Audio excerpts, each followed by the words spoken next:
Salut mes chers.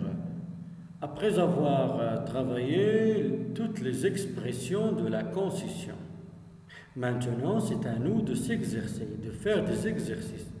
Mais avant de commencer, s'il vous plaît, j'aimerais bien vous demander de prendre un stylo et une feuille parce qu'on va faire les exercices ensemble. Commençons par le premier exercice. Exprime une idée de concision ou d'opposition dans les phrases suivantes, en variant les moyens. Ça veut dire que vous allez exprimer la concision et en utilisant plusieurs moyens. La première phrase, la loi est claire, il n'est pas respecté. La loi est claire, il n'est pas respecté. Toujours, on a deux faits qui sont opposés. La loi qui est claire et il n'est pas respecté.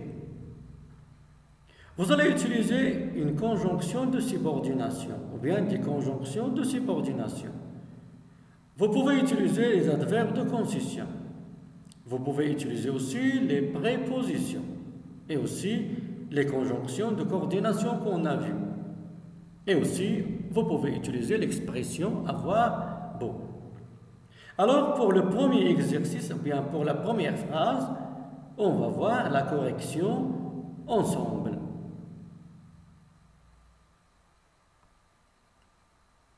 La loi est claire. Il n'est pas respecté. On peut utiliser quoique. Quoique la loi soit claire, elle n'est pas respectée. Quoique la loi soit claire, elle n'est pas respectée. Je peux utiliser quoique, je peux utiliser bien que. Je peux utiliser si clair que soit la loi, elle n'est pas respectée. Parce qu'on a l'adjectif clair. Qui est clair, c'est la loi. Si clair que soit la loi, elle n'est pas respectée. Je peux aussi dire tout clair que soit la loi, elle n'est pas respectée. Je peux dire aussi quelque clair que soit la loi, il n'est pas respecté. Maintenant, la conjonction de subordination aussi, même si. Mais, faites attention, même si plus l'indicatif. Même si la loi est claire, il n'est pas respecté. Je peux utiliser aussi les adverbes de concision. La loi est claire, cependant, il n'est pas respecté. Ou bien, pourtant, il n'est pas respecté. Ou bien, néanmoins, il n'est pas respecté. Ou bien, toutefois, il n'est pas respecté. Je peux aussi utiliser les prépositions malgré et en dépit de, mais plus non. L'adjectif c'est clair, le nom c'est la clarté. Malgré la clarté de la loi, elle n'est pas respectée. Ou bien, en dépit de la clarté de la loi, elle n'est pas respectée.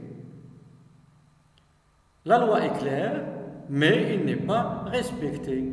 On a utilisé une conjonction de coordination, mais la loi est claire, or il n'est pas respecté. Et pour l'expression avoir beau, la loi a beau être claire, elle n'est pas respectée.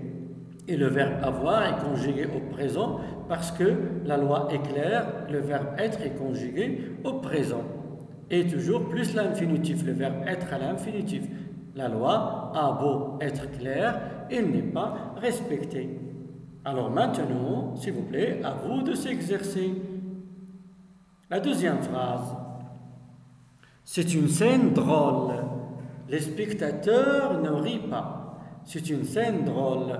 Les spectateurs ne rient pas. C'est une scène drôle, ça veut dire une pièce de théâtre qui fait rire. Les spectateurs ne rient pas, toujours on a deux faits opposés. Alors, à vous de s'exercer. Alors, c'est une scène drôle, les spectateurs ne rient pas. J'espère que vous avez fini, mes chers, que vous avez utilisé des conjonctions de subordination, vous avez utilisé des prépositions, des adverbes et aussi vous avez utilisé la locution verbale avoir beau. Alors, si vous avez fini, on passe à la correction. On peut dire, quoique la scène soit drôle, les spectateurs ne rient pas. Ou bien avec bien que. On peut dire, si plus adjectif drôle, si drôle que soit la scène, les spectateurs ne rient pas. Ou bien tout que quelque. Même si la scène est drôle, les spectateurs ne rient pas.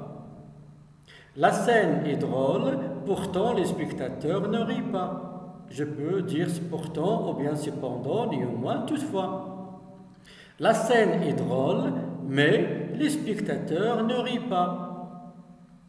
Malgré la drôlerie de la pièce ou bien de la scène, les spectateurs ne rient pas. Malgré ou bien en dépit d'eux. La scène a beau être drôle, les spectateurs ne rient pas. Alors, j'espère, mes chers, que vous avez corrigé vos fautes. Passons maintenant à la troisième phrase. L'avocat présente des arguments solides. La cour n'est pas convaincue. L'avocat présente des arguments solides. La cour n'est pas convaincue. Alors j'espère que vous avez commencé à faire les exercices. Vous allez utiliser des conjonctions de subordination, les prépositions, les adverbes, les conjonctions de coordination et aussi la locution avouable. Et je vous rappelle, mes chers, ici on a l'adjectif solide. Et qui est solide? Ce n'est pas l'avocat, mais les arguments que l'avocat présente. Qui est solide, ce sont les arguments que l'avocat présente. Alors, mes chers, j'espère que vous avez fini. Et si vous n'avez pas fini, vous pouvez arrêter la vidéo afin que vous puissiez finir. Maintenant, on passe à la correction. L'avocat présente des arguments solides, la cour n'est pas convaincue. Bien que l'avocat présente des arguments solides, la cour n'est pas convaincue. Tout solide que soient les arguments que l'avocat présente, la cour n'est pas convaincue. Même si l'avocat présente des arguments solides, la cour n'est pas convaincue.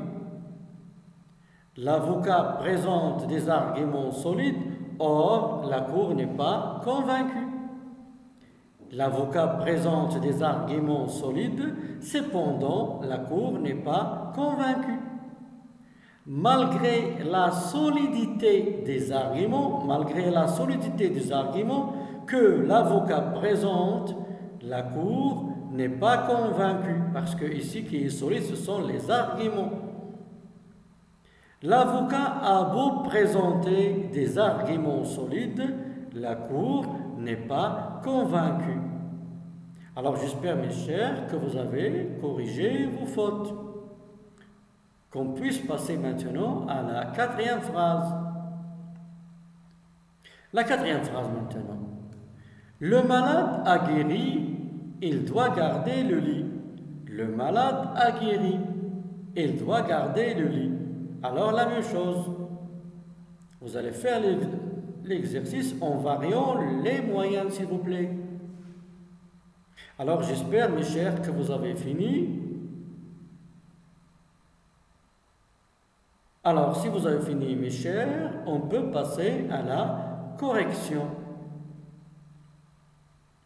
Le malade a guéri, il doit garder le lit. On peut dire, bien que le malade est guéri, c'est le verbe guérir au subjonctif passé. Et c'est le verbe avoir au subjonctif présent. Bien que le malade est guéri, il doit garder le lit. Même si le malade a guéri, il doit garder le lit. Le malade a guéri, néanmoins, il doit garder le lit. Le malade a guéri, mais il doit garder le lit. Malgré sa guérison, la guérison c'est le nom, malgré sa guérison, le malade doit garder le lit. Le malade a beau a eu beau guérir, il doit garder le lit. Le malade a eu beau guérir. Regardez bien, ici, a eu, on a conjugué le verbe avoir au passé composé. Parce qu'on a le malade a guéri, il est conjugué au passé composé. Toujours, l'expression avoir beau, on va conjuguer le verbe avoir au temps du verbe. Alors ici, on a le passé composé. Le malade a eu beau guérir, l'infinitif du verbe guérir, il doit garder le lit. Alors j'espère, mes chers, que vous avez compris. On peut passer maintenant, dans la prochaine leçon, à la deuxième partie des exercices de la concision.